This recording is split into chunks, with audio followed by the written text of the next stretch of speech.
रुक करते हैं खबरों की तरफ। राज्यपाल हरिबाऊ बागड़े ने कहा कि गोपाष्टमी का पर्व गौ माता की पूजा और सेवा से नहीं जुड़ा है। ये भारतीय संस्कृति में गाय के महत्व को प्रतिपादित करने वाला त्योहार है। उन्होंने इस दिन गौ माता के संरक्षण के साथ गौ उत्पादों के लिए प्रभावी वातावरण बनाने का आह्वान किया है। उन्होंने कहा कि गोमूत्र और पंचगव्य असाध्य मानव रोगों के उपचार के लिए भी उपयोगी पाया गया है। राज्यपाल ने कहा कि गाय हमारे जीवन का पोषण ही नहीं करती बल्कि अर्थव्यवस्था का भी प्रमुख आधार है। उन्होंने गोपाष्टमी से जुड़ी कथा सुनाते हुए भगवान श्री कृष्ण से पर्यावरण संरक्षण के लिए मिलने वाली सीख अपनाते हुए प्रकृति पूजन को दिनचर्या बनाने का आह्वान किया है।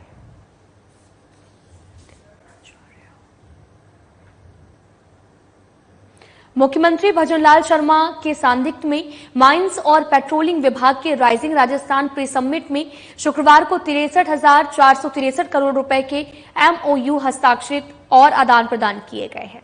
मुख्यमंत्री शर्मा की उपस्थिति में आयोजित एमओयू समारोह में राज्य सरकार की ओर से माइंस प्रमुख शासन सचिव टी रविकांत और माइंस निर्देशक भगवती प्रसाद कलाल और एमओयू करने वाली संबंधित संस्थाओं के प्रतिनिधियों के बीच करार पत्रों का आदान प्रदान हुआ है। इस अवसर पर मुख्यमंत्री ने निवेशकों से आगामी 9, 10, 11 दिसंबर को आयोजित राइजिंग राजस्थान समिट में अधिक से अधिक निवेश प्रस्ताव के साथ आगे आने का आह्वान करते हुए प्रदेश की विकास यात्रा में भागीदार बनने का आग्रह किया है। उन्होंने कहा कि राज्य में औद्योगिक निवेश के अनुकूल वातावरण बनाया गया है और इससे प्रदेश की प्रगति, आर्थिक विकास, रोजगार के अवसर विकसित होंगे।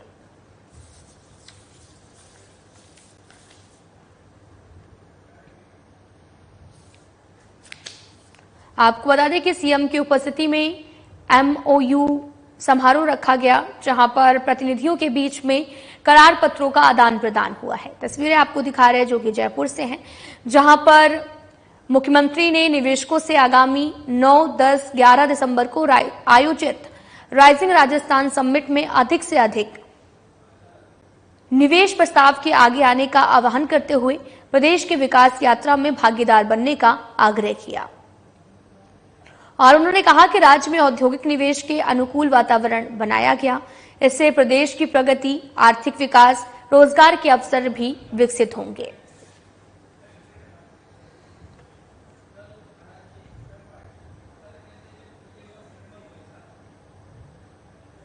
Rising Rajasthan global investment summit 2024 के तहत जयपुर ग्रामीण और दूदू जिले के राजस्थान इंटरनेशनल सेंटर में माननीय मुख्यमंत्री की अध्यक्षता में जिला स्तरीय इन्वेस्टर मीट का आयोजन किया गया है। इस कार्यक्रम में 45,000 करोड़ रुपए से अधिक के 263 निवेश प्रस्तावों पर हस्ताक्षर किए गए, जिससे राजस्थान में 2 लाख से अधिक रोजगार के अवसर पैदा होने की उम्मीद है। बैठक के दौरान सोलर पार्क्स के लिए 67,000 आपको बताते चले कि 6700 करोड़ रुपए के अधिक एमओयू प्राप्त हुए, जिसमें रत्न और आभूषण क्षेत्र के लिए 11,000 करोड़ रुपए और साथ ही 600 करोड़ और एसवी खाद्य तेल के लिए 1200 करोड़ रुपए सहित उल्लेखनीय निवेश शामिल है। और इस आयोजन में 7 निवेशकों से लगभग 5,000 करोड़ रुपए के अतिरिक्त प्रस्ताव प्राप्त है।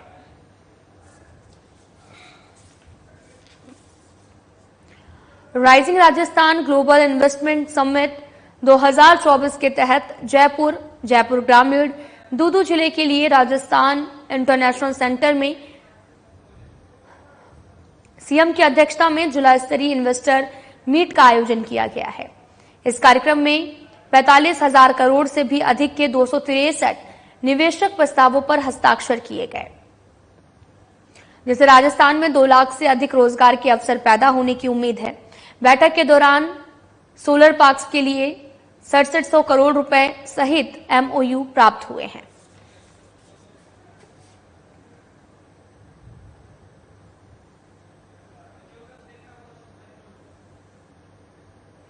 मुख्यमंत्री भजनलाल शर्मा की पहल और चिकित्सक मंत्री के निर्देशन में प्रदेश में स्वास्थ्य सेवाओं के सुदृढ़ीकरण की दिशा में प्रतिबद्धता के साथ कदम उठाए जा रहे हैं। स्वास्थ्य सेवाओं को बेहतर बनाने के लिए चलाए जा रहे स्टेट रिव्यू मिशन के तहत शुक्रवार को जयपुर जिले के चिकित्सक संस्थानों का औचक निरीक्षण किया गया। राज्य स्तर से गठित 34 टीमों ने जयपुर जिले के 100 से अधिक चिकित्सक संस्थानों का सघन निरीक्षण किया। चिकित्सक और स्वास्थ्य विभाग की प्रमुख शासन सचिव गायत्री राठौर ने बताया कि प्रदेश भर में मिशन मोड में स्वास्थ्य सेवाओं का उन्नयन किया जा रहा है ताकि लोगों को चिकित्सक संस्थानों पर गुणवत्तापूर्ण स्वास्थ्य सेवाएं सुगमता से मिले। और इसी कड़ी में शुक्रवार को मुख्यालय से 34 चिकित्सकों और अन्य कर्मियों की टीमें गठित कर जयपुर जिले के कई स्थानों पर निरीक्षण करने के लिए भेजा गया है।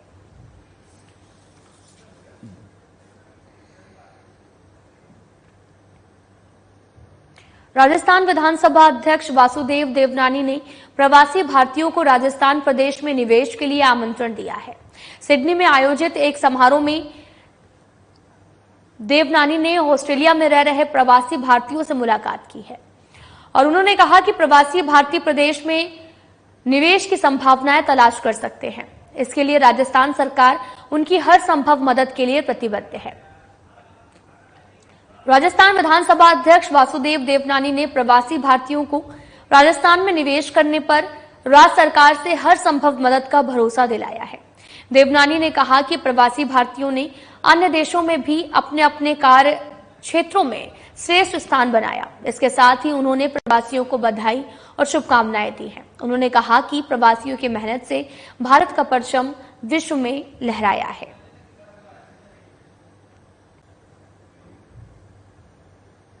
राजस्थान के विधानसभा अध्यक्ष वासुदेव देवनानी ने शुक्रवार को ऑस्ट्रेलिया के कैनबेरा में स्थित ऑस्ट्रेलियाई पार्लियामेंट में विपक्षी दल के प्रमुख सांसद और पूर्व मंत्री एलेक्स हॉक से शिष्टाचार भेंट की है।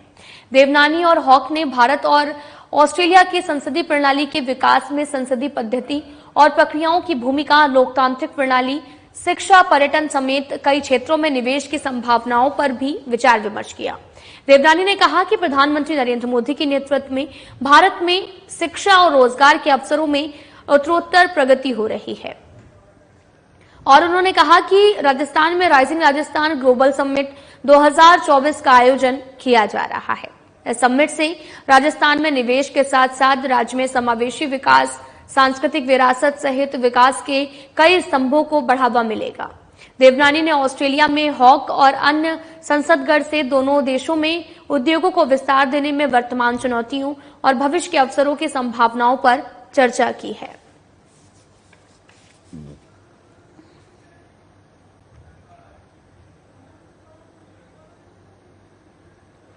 राजस्थान सरकार में कैबिनेट मंत्री और झोटवाड़ा विधायक कर्नल राज्यवर्धन राठौर ने पत्रकार वार्ता में कांग्रेस के एजेंडों का खुलासा करते हुए उनसे स्पष्टीकरण की मांग की है। कर्नल राठौर ने कहा कि हमारे सामने एक गंभीर मुद्दा आया है जो न केवल राजस्थान बल्कि पूरे देश की जनता को विचलित करता है। उन्होंने सवाल उठाया कि हम आने वाली पीढ़ी को कैसा भारत देना चाहते हैं, क्या हम एक खंडित भारत सौंपना चाहते हैं। उन्होंने कहा कि राजनीतिक पार्टी का मुख्य उद्देश्य सत्ता में आना रह गया है। यदि सत्ता के लिए खंडित भारत भी बनना पड़े तो वो मंजूर है। हाल ही में जम्मू कश्मीर विधानसभा में धारा 370 को पुनः लागू करने की जो कोशिश की गई उसमें कांग्रेस और इंडिया अलायंस सबसे आगे था, जो इस पार्टी की भारत को विभाजित करने की सोच को दर्शाता है। इसी के साथ उन्होंने कहा कि धारा 370 हटने के बाद कश्मीर में दलितों, महिलाओं को अधिकार मिले। उन्होंने पूछा कि क्या कांग्रेस इन अधिकारों को वापस लेना चाहती है। धारा 370 की बहाली के अंदर जो नेशनल कॉन्फ्रेंस ने अपना रेजोल्यूशन पास करा, उस प्रस्ताव को पारित करने के अंदर कांग्रेस ने अपना समर्थन दिया। मैं सीधे सीधे ये सवाल पूछना चाहता हूं और आप सब भी, जहां पर कांग्रेस के प्रवक्ता, कांग्रेस के नेता आपकी प्रचार में आते हैं, उनसे ये पूछिए कि क्या बाबा साहब अंबेडकर का बनाया हुआ संविधान कश्मीर में लागू नहीं होना चाहिए? क्या इस राष्ट्र के अंदर 2 संविधान होने चाहिए? धारा 370 समाप्त होने के बाद कश्मीर के अंदर एक बहुत बड़े रूप से दलितों को, महिलाओं को, बच्चों को और जो शरणार्थी पाकिस्तान से जो आए उन सबको अधिकार मिला। ये पहली बार है कि वहां के दलितों, वाल्मीकि समाज के लोगों ने मतदान करा है। क्या कांग्रेस पार्टी इस अधिकार को छीनना चाहती है? हम आने वाली पीढ़ी को क्या बटा हुआ भारत देना चाहेंगे? क्या हम एक खंडित भारत अपने आने वाली पीढ़ी को देना चाहेंगे। मालूम तो ऐसा होता है जैसे एक पॉलिटिकल पार्टी का लक्ष्य उद्देश्य यही है कि किसी भी तरह वो सत्ता में आ जाए, और सत्ता पे आने के लिए अगर खंडित भारत हो तो वो भी इस पॉलिटिकल पार्टी को मंजूर है। जम्मू कश्मीर की विधानसभा के अंदर धारा 370 वापस लाने की जो कोशिश करी गई, उसके अंदर इंडी अलायंस कांग्रेस के नेतृत्व में सबसे आगे था। इस इंडी अलायंस का और कांग्रेस की जो मानसिकता है वो बार बार उजागर हुई है भारत को खंडित करने की। धारा 370 वापस लाने की जो ये नाकामयाब कोशिश की गई है, ये उसी श्रृंखला में एक और कदम है। मैं आप सबको याद दिलाता हूं किस तरह से अलग अलग समय पर राहुल गांधी और कांग्रेस ने भारत को तोड़ने वाली ताकतों के साथ हाथ मिलाया है। 2010 में जब राहुल गांधी जम्मू कश्मीर गए थे तो अलगाववादी सोच के नेताओं के साथ इन्होंने अलग बातचीत करी थी। जब ये यूरोप और अमेरिका जाते हैं तो वहां के विश्वविद्यालयों के अंदर भारत के लोकतंत्र को एक खतरा बताते हैं और यूरोप और अमेरिका को भारत के अंदर दखल देने के लिए न्योता देते हैं। ये वही राहुल गांधी हैं जिन्होंने, अगर आप याद करिए, जवाहरलाल नेहरू यूनिवर्सिटी के अंदर टुकड़े टुकड़े गैंग के साथ खड़े हुए थे, उनका समर्थन करा था। ये वही कांग्रेस पार्टी है, ये वही राहुल गांधी है जिन्होंने भारत के अंदर बहुत लंबे समय से जो आतंक की घटनाएं हो रही हैं उसके अंदर हिंदू टेरर का नाम दिया, यानी देश को बांटने की कोशिश, जबकि पूरा राष्ट्र यह कहता आता है कि टेरर का कोई धर्म नहीं होता। उसके बावजूद भी हिंदू टेरर शब्द इस्तेमाल करा गया। ये वही राहुल गांधी हैं जिन्होंने सेना के ऊपर भी सवाल उठाए, सर्जिकल स्ट्राइक के ऊपर सवाल उठाए। भी इन्होंने बहुत बड़ा आर्टिकल लिखा और उस आर्टिकल में दिखाया किस तरह से ईस्ट इंडिया कंपनी ने भारत को लूटा था। भारत के आजाद होने के बाद सबसे बड़ी प्राइवेट लिमिटेड पॉलिटिकल पार्टी ने भी वही करा जो ईस्ट इंडिया कंपनी ने करा। इन्हीं के परिवार ने भारत को लूटने का काम करा। आखिर राजनीतिक भाषा के अंदर युवराज किसे कहा जाता है, यह आप और हम अच्छी तरह से जानते हैं। धारा 370 का अंतिम संस्कार कर दिया गया है। पिछले 35 साल के अंदर जब धारा 370 लगी हुई थी कश्मीर के, उसमें 3000 दिन कश्मीर बंद रहा, यानी 35 साल के अंदर 8 साल कश्मीर बंद रहा। लेकिन पिछले 5 साल के अंदर धारा 370 हटने के बाद 8 घंटे भी कश्मीर बंद नहीं रहा। पत्थरबाजी बिल्कुल बंद हो गई, अलगाववादी हरकतें 70% कम हो गई, टूरिज्म, सैलानी वहां कई प्रतिशत बढ़ गए, कमजोर तबकों को संविधान ने संवैधानिक ताकत दी, मतदान की ताकत दी, प्रॉपर्टी का राइट दिया। ये सब वापस लेना चाहते हैं कांग्रेस के नेतृत्व में इंडी अलायंस।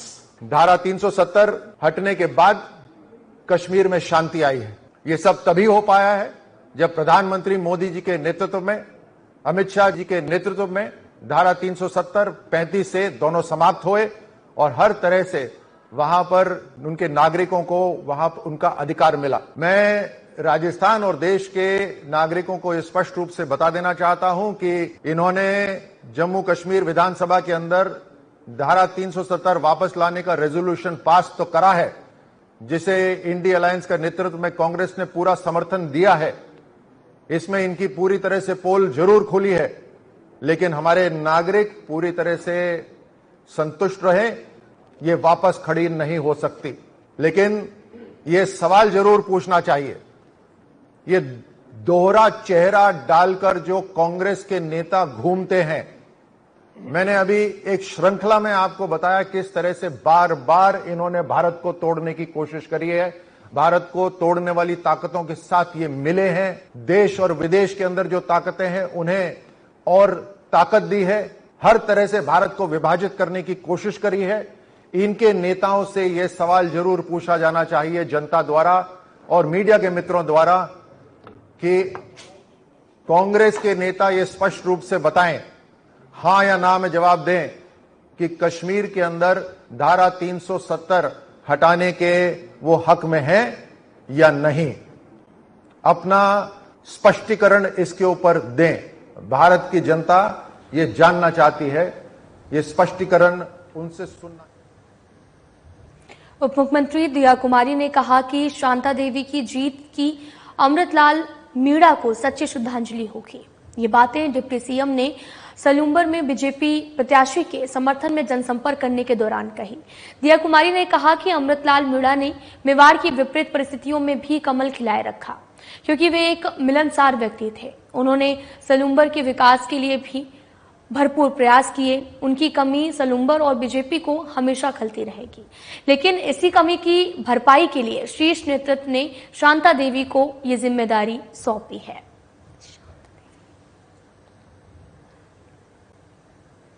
राष्ट्रीय आयुर्वेद संस्थान की तरफ से MNIT जयपुर के मध्य आधुनिक तकनीकी के साथ में आयुर्वेद के क्षेत्र में काम करने के लिए MOU पर हस्ताक्षर किया गया।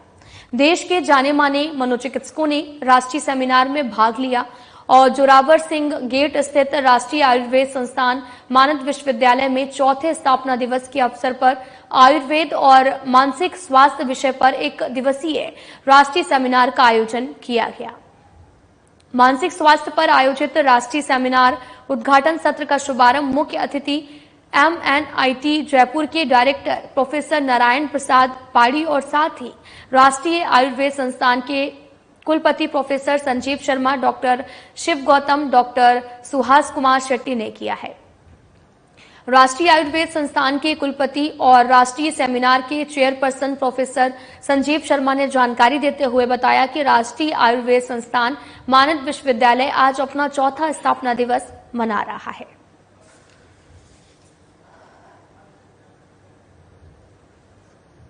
किया जाए तो 10 जो मुख्य कारण हैं बीमारियां, बड़ी बड़ी बीमारियां हैं, इनमें से मेंटल हेल्थ भी एक ऐसी बीमारी है जिसके कारण बहुत सारे इश्यूज वर्क प्लेस पे या घर में या समाज में पैदा होते रहते हैं। और जो नए बच्चे अब आगे आ रहे हैं उनको इतना कॉम्पिटिटिव जमाना हो गया है और इतने स्ट्रेस उनको झेलने पड़ रहे हैं कि मेंटली वो स्ट्रॉन्ग नहीं बन पा रहे हैं।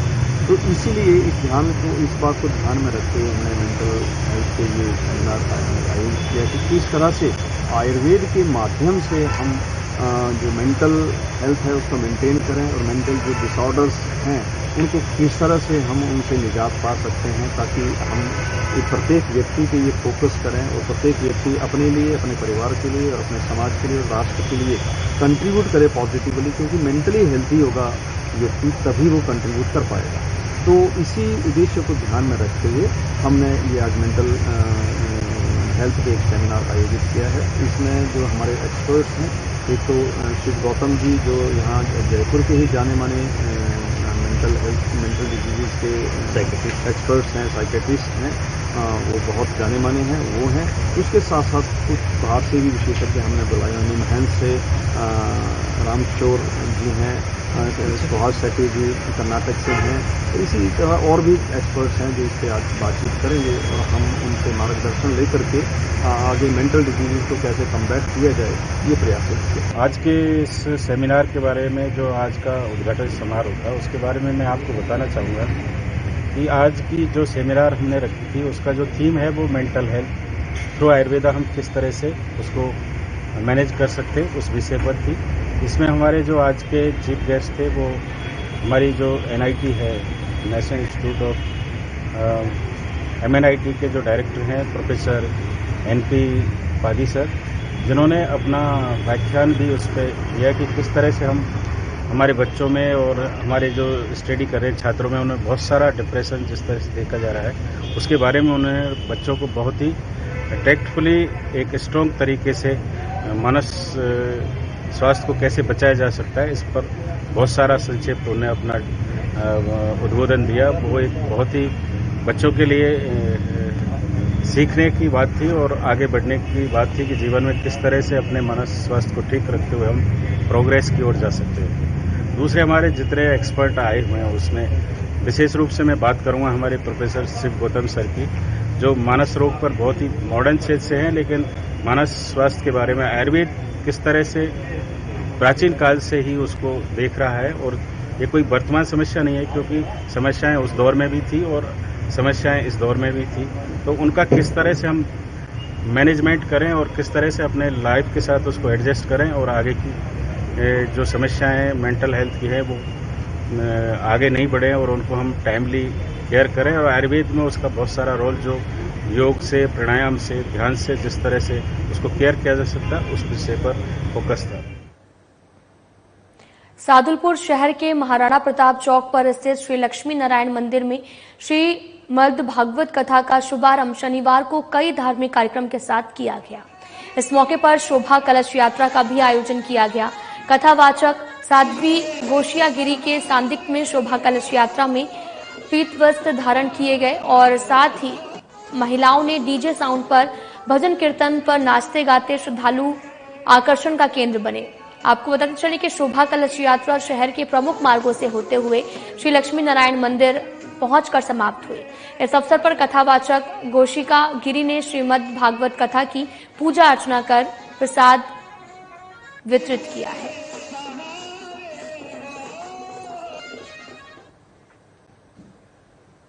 जिले के चिकित्सक विभाग के तत्वाधान में कई विभागों के सहभागिता से चलाए जा रहे 60 दिवसीय टोबैको फ्री यूथ कैंपेन 2.0 के तहत में कई जागरूकता गतिविधियां आयोजित की जा रही हैं। एनटीसीपी सेल और खाद्य सुरक्षा अधिकारियों द्वारा शहर के प्रमुख स्थानों पर तंबाकू विक्रेताओं के कोटपा एक्ट में चालान किए गए और कोटपा एक्ट की धाराओं के बारे में बताते हुए कहा कि 18 साल से कम उम्र के बच्चों को तंबाकू और तंबाकू उत्पाद न बेचने और सार्वजनिक स्थलों के दायरे में तंबाकू उत्पादों का प्रदर्शन न किए जाने के लिए पाबंद किया गया। साथ ही मुख्य चिकित्सक एवं स्वास्थ्य अधिकारी जयपुर प्रथम डॉक्टर विजय सिंह फौजदार ने बताया कि टोबैको फ्री यूथ कैंपेन 2.0 के अंतर्गत कई प्रकार की गतिविधियां की जा रही हैं, जिसके अंतर्गत शनिवार को खाद्य सुरक्षा अधिकारी नरेश चेजारा, नरेंद्र शर्मा और साथ ही रतन सिंह गोदारा, पवन कुमार गुप्ता ने शनिवार को शहर के आसपास तंबाकू विक्रेताओं पर कार्रवाई कर चालान काटे और उन्हें कोटपा एक्ट का पालन सुनिश्चित करने के निर्देश भी यहां पर दिए गए हैं।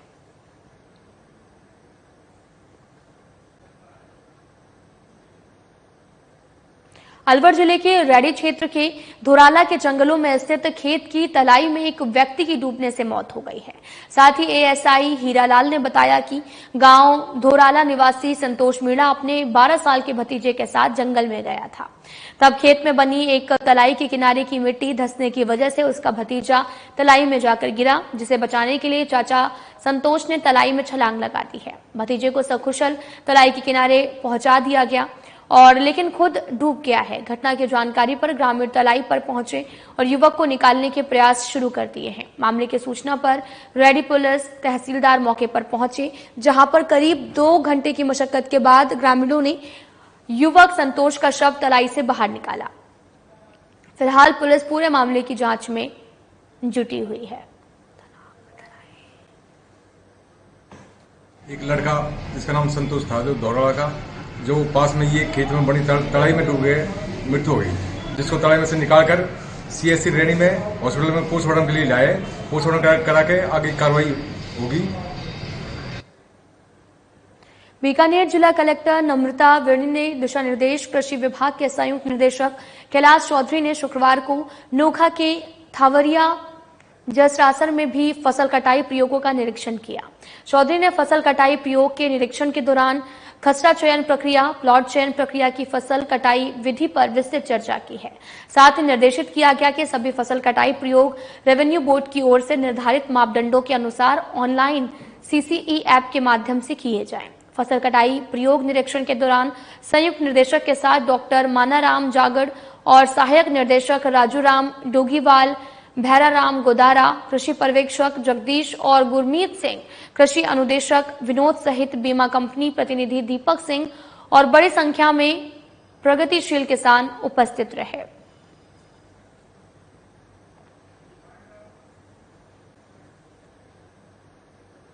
फिलहाल बुलेटिन में इतना ही। नमस्कार।